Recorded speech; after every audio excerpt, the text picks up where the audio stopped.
Hello, everybody across this wonderful nation, the United States of America. Where did it go? This is David Zere. You're watching Breaking Point on Real America's Voice News, Channel 219 on Dish Network, Channel 240 on the free, awesome, downloadable Pluto.tv app, Channel 240 on Pluto. So listen, we have such a great show today. I'm very excited. We have Ben Bergquam, our correspondent on the ground in Washington. We have Frank Gaffney with us, who hosts Securing America on Real America's Voice News, and Eric Greitens, former Missouri governor, retired Navy SEAL, the host of Actionable Intelligence. And then we have a social media expert coming on. So this is a really crazy time in our country.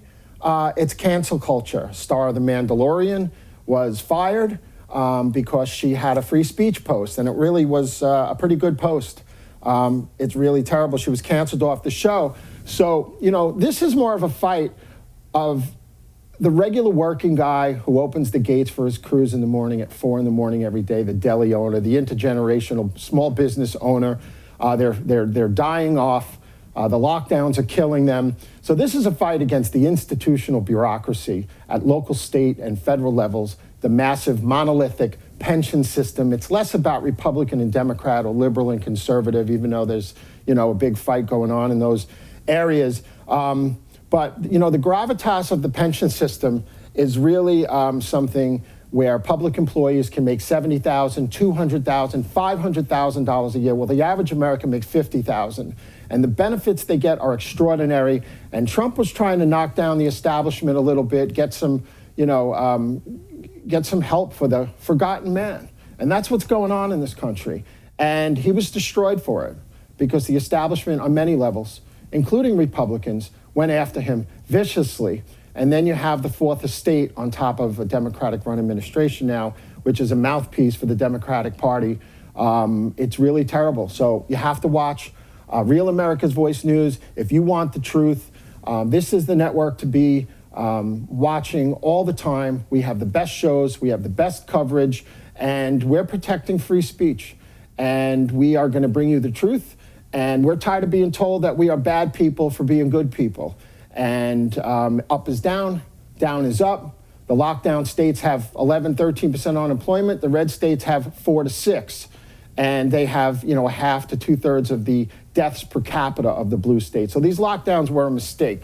Florida has 30% less infections than 30 states, and they have half the deaths per capita of New York, and they're open for business, and there's no mask mandate.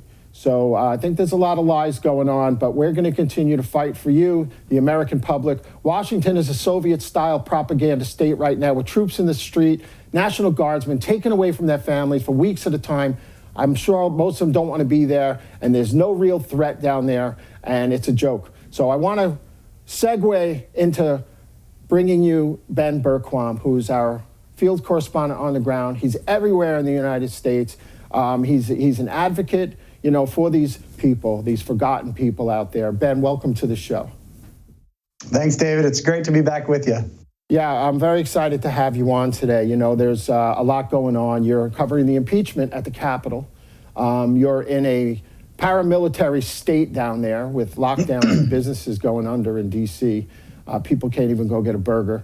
And, you know, there's so much in the news, and I want to talk about illegal immigration. So let's start with the Senate impeachment hearings. What were your observations from the past few days?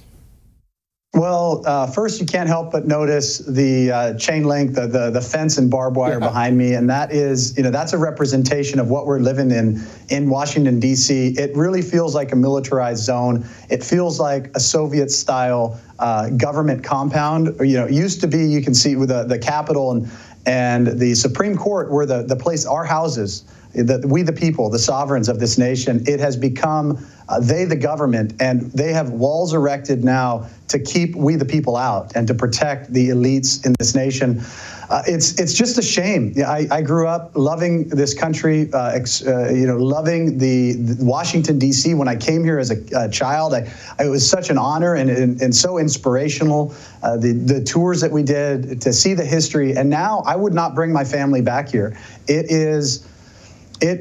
just has a feel of a gulag where you're not sure if you're going to be arrested for saying the wrong thing. In fact, I did a time-lapse video around the Capitol, and immediately after I was done, I had Capitol Police come up to me and question me and have to check my papers.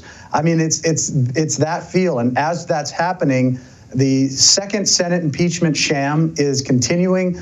The first day was very disappointing when it came to President Trump's attorneys. I know a lot of people were disappointed with that. Obviously, it was more parliamentary. It was the constitutional arguments. It was a foregone conclusion. The fox was guarding the hen house, and of course, the Democrats were going to say it was constitutional. Sadly, 6 Republicans joined them. But yesterday was, then it turned into really a good show for the Democrats. I mean, if you are an ignorant person in America that has not been watching the insurrection that has been the Democrat Party for the last 4 years against President Trump, yesterday would have been frightening. You would have looked at that and said, "Oh my gosh, this is these Trump-supporting Republicans are the worst." But then you have to keep in mind that Eric Swalwell is the one giving these arguments, the guy who lied about Russia, now who says if you question the 2020 election, you're somehow not patriotic, when he was the one pushing the lie that if you believe the 2016 election, you weren't patriotic. It's a sham on multiple levels. It's a double standard. It's hypocrisy. I mean, there's a number of different adjectives you could use, but it's definitely a sad place to be right now. I understand. And Swalwell, who had an illicit affair with a Chinese spy on his staff, gets to keep his seat on the Intelligence Committee. It's mind-blowing. So when I was 6 or 7, my mother took me to meet Walter Mondale and President Jimmy Carter at the Easter egg roll. I've been going to D.C. my whole life for politics, for veterans group I ran, lobbying, and it was electric. And even though it's government funded, but DC was a fun place, and DuPont Circle and everything. It was really great, and that's all ruined. It's going to take a couple of years to come back. But I wanted to talk about I was in Russia.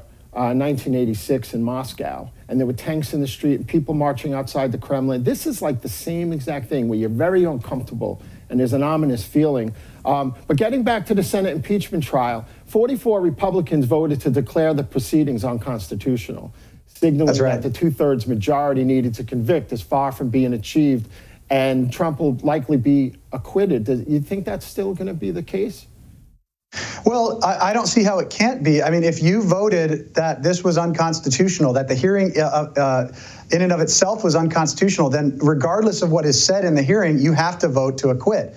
If any one of those 44 votes to convict, they should be removed from office for dereliction of duty or for breaking their oath. If they truly believe that means that they were voting to convict in a hearing that they believed was unconstitutional. That is the definition of breaking your oath. I mean, if you truly believe that. So I think ultimately President Trump will be acquitted. I think and I'm really hoping, this is the question, is what President Trump and his attorneys do when they have an opportunity. They're 16 hours, and I really hope they lay out the case and show that the Democrats are the ones that have caused this with their violence and vitriol in the 4 years of failed coup attempts against President Trump.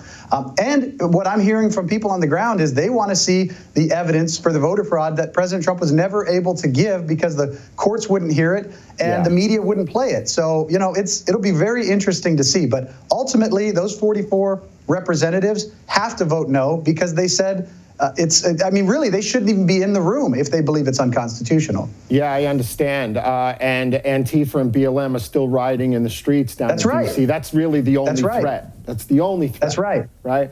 That's right. We have walls built, fences up, protecting the White House, the Supreme Court, and in Congress. But they're doing nothing to stop the insurrectionists, BLM and Antifa, who have destroyed cities, attacked police, and attacked the White House over the last 4 years. I thought you were in East Berlin when you came on with all that. It feels very much like that, unfortunately, David. Where are your papers, sir? Let's talk about illegal immigration. We have like 2 or 3 minutes. There's been 152% increase in border crossings this January over last January. Donald Trump lowered illegal immigration just in 2019, 54%. He solved the catch and release problem so people aren't sucking off of welfare for 5 years while they're waiting for their hearings. They're waiting for amnesty trials in Mexico. Biden's emergency orders reversed all that, right? Yeah, we are seeing another invasion on our southern border, and it's only going to get worse.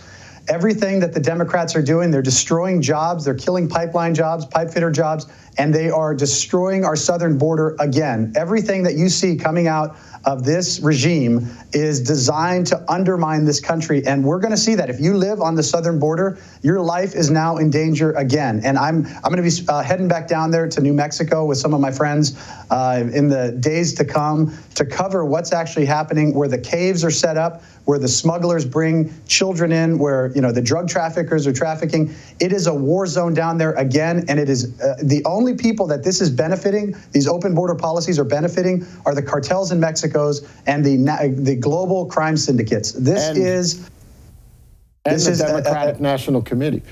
That's it. That's it. I mean, that's really it. This is about votes and power and undermining the American sovereignty, and it's criminal. It's criminal. So in Texas, there's a new tent city that the Democrats set up, right? The feds set up. There's over 700 migrant children in there. And when I was on the border a year and a half ago, 4 children died that weekend drowning in the river. One 3-year-old was found wandering in the desert, with a diaper on and nothing else.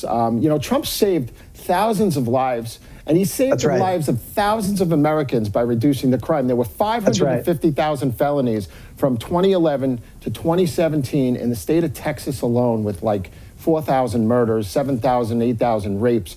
How do we go forward from here with this? Well, that's the thing. I mean, American people have to wake up. I am concerned it's going to turn to vigilantism down there, because you're right. This is, people's lives are at threat. Their fortunes are at threat. All of this, and the people that are crossing, their lives are at threat too. And I've seen it with my own eyes. I've seen where I've found children's panties with lubricant and condoms, where on the, as they cross the border, they have these things set up, and it's shameful that the Democrats pretend to care about people when they know very well that this is going on. But as far as a short-term answer to fixing the problem, there is none right now, because this administration, this regime wants it to happen. All right. Well, listen, Ben, you're a true asset to this country. You've been on the ground, hitting them hard. I look forward to seeing you in CPAC maybe. And, I want to thank you for joining us today, and keep up the fight, please. Thanks, David. It's always an honor to be on with you. Thank you so much, Ben. Everybody, Ben Bergquam, he's field correspondent for Real America's Voice News. He's all over the place. We have great coverage of the impeachment, the Senate impeachment trial, which is, insane. What the Democrats are saying is it's just all lies. It's just all lies every time they open their mouth, and it's disgusting, and the media protects them. So we're in a banana republic right now. This is David Zere. You're watching Breaking Point on Real America's Voice News. Thank you so much. We'll be back.